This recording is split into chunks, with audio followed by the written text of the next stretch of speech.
Pour 5% des gens, donc cette balance énergétique est valable, bien entendu, puisque c'est un équilibre entre les apports de calories et les dépenses de calories. Tout fonctionne bien, donc si vous mangez trop, eh bien vous allez fabriquer de la graisse que vous allez stocker.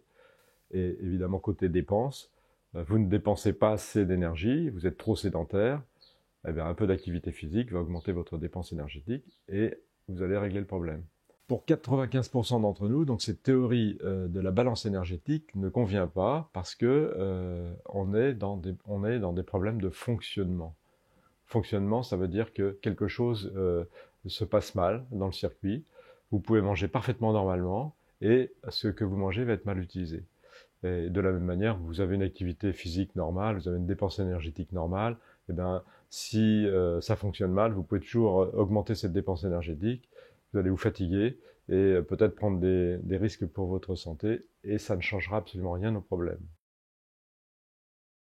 On considère qu'il y a quelque chose d'anormal déjà au niveau de l'utilisation des aliments et on considère qu'il y a quelque chose d'anormal au niveau de l'utilisation des réserves de graisse. On va donc chercher à mettre en évidence tout ce qui fonctionne mal, de manière à pouvoir le corriger, aussi bien au niveau des entrées, de sorte que vous puissiez utiliser normalement ce que vous mangez, et au niveau des sorties, de sorte que vous puissiez mobiliser, évacuer cette masse graisseuse anormale.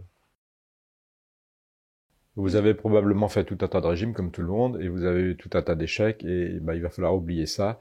Et là, on va partir dans une nouvelle direction, et j'espère que du coup, vous y verrez plus clair.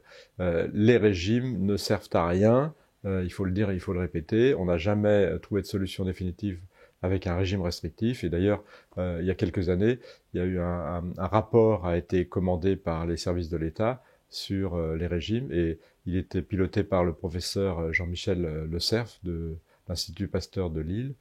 On mettra le lien d'ailleurs de cette étude et les conclusions sont formelles. Les régimes ne servent à rien et les régimes sont dangereux pour la santé et j'essaierai de vous expliquer pourquoi.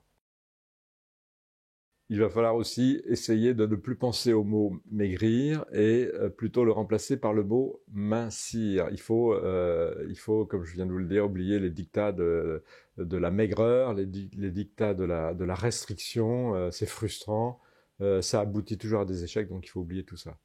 Il faut mincir, ça veut dire bien fonctionner finalement, et maigrir, c'est mal fonctionner.